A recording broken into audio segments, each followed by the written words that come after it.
আলহামদুলিল্লাহি রাব্বিল আলামিন আসসালাতু ওয়াসসালামু আলা রাসূলিল কারীম ওয়া আলা আলিহি ওয়া আসহাবিহি আজমাইন আম্মা বা'দ।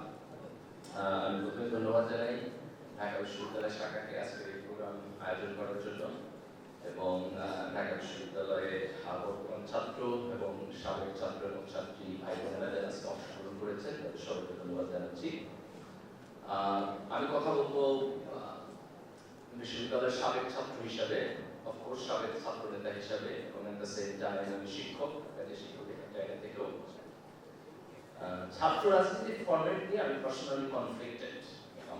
আমার নিজের চিন্তার মধ্যে ডিফারেন্স ওপিনিয়ন আছে।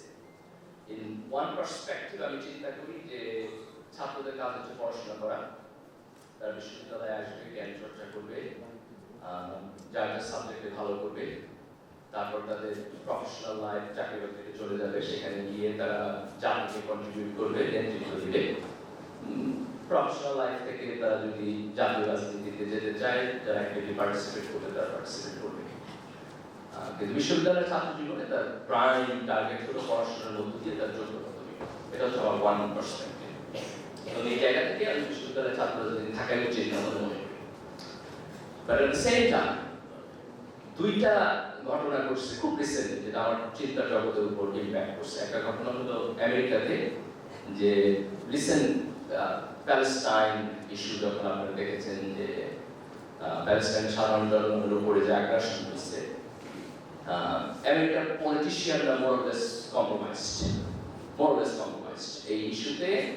আমি যদি বলি ন্যায় বিচারের জায়গা থেকে এবং পিস এবং শান্তি, বিশ্ব শান্তি, এটাকে প্রিজার্ভ করার জন্য তাদের যে ভূমিকা, সেখানে তারা নিউট্রাল ভূমিকা রাখতে পারে না। তাদের civil society better than politician, but still not perfect.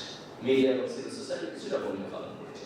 কিন্তু আপনারা দেখেছেন সারপ্রাইজিংলি বিভিন্ন বিশ্ববিদ্যালয়, খুব বড় বড় বিশ্ববিদ্যালয়, হাই র্যাঙ্ক বিশ্ববিদ্যালয়, সেখানকার ছাত্ররা, তরুণরা খুব এক্সট্রাঅর্ডিনারি ভূমিকা পালন করছে, খুব এক্সট্রাঅর্ডিনারি।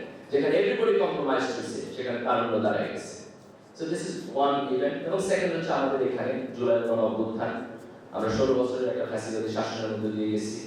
আমাদের রাজনৈতিক দল, ইনস্টিটিউশন, রাজনৈতিক আন্দোলন, এই সব কিছু ফেইল করছে একটা ডেমোক্রেটিক সিস্টেম প্রিজার্ভ করতে। এটা আমাদের তরুণ প্রজন্ম রাস্তায় দাঁড়ায় স্যাক্রিফাইস করে, রক্ত দিয়ে, আন্দোলন করে এই সিস্টেমকে পরিবর্তন করছে। তো এই দুটি ঘটনা আমার চিন্তার জগতে প্রচন্ড ইম্প্যাক্ট করছে। যে আমার যে আর্লিয়ার থট প্রসেস, যে আমি মনে করি যে ছাত্ররা পলিটিক্যাল প্রসেস থেকে কমপ্লিটলি বাইরে থাকবে, this two event challenge that notion যে না, যে তরুণ প্রজন্মের ভূমিকার প্রয়োজন আছে। জাতীয় রাজনীতিতে কখনো কখনো এরকম ক্রিটিক্যাল মোমেন্ট তৈরি হয় যেখানে তারুণ্যের প্রয়োজন আছে, যারা এখন পর্যন্ত যথেষ্ট করাপ্ট না, যারা সাহসী, যারা মনে করে যে হিমালয়ের পর্বত আমি ধাক্কা দিয়ে ফেলাই দিতে পারবো। That courage, we need that. Not only for our nation, we need that for the global humanity. তাই না? আজকে সারা দুনিয়াতে যে ক্রাইসিস, সেখানে প্রয়োজন। তো আমি দুটাকে যদি একসাথে কম্বাইন করি, তো what we need যে বিশ্ববিদ্যালয়ের ছাত্রদের এমন একটা পলিটিক্যাল প্রসেস থাকবে যার মধ্য দিয়ে তারা জাতীয় ক্রাইসিসে এবং জাতীয় ইস্যুতে তারা কন্ট্রিবিউশন করবে। That leadership process should be here.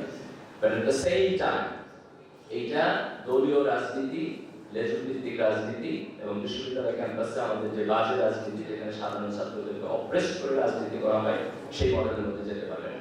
তো এই হচ্ছে আমার পলিটিক্যাল কনসেপ্ট।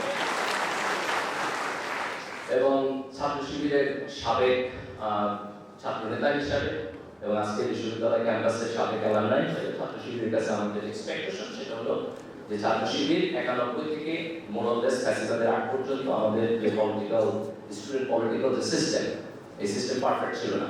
তো আমি এক্সপেক্ট করবো ছাত্র শিবির এখানে ফেরত যাবে না। They will try to do that. বরং জুলাইয়ের গণ-অভ্যুত্থানের যে চেতনা, সেটিকে ধারণ করে বিশ্ববিদ্যালয় ক্যাম্পাসে একটা পরিশীলিত ছাত্র রাজনীতি তারা করবে।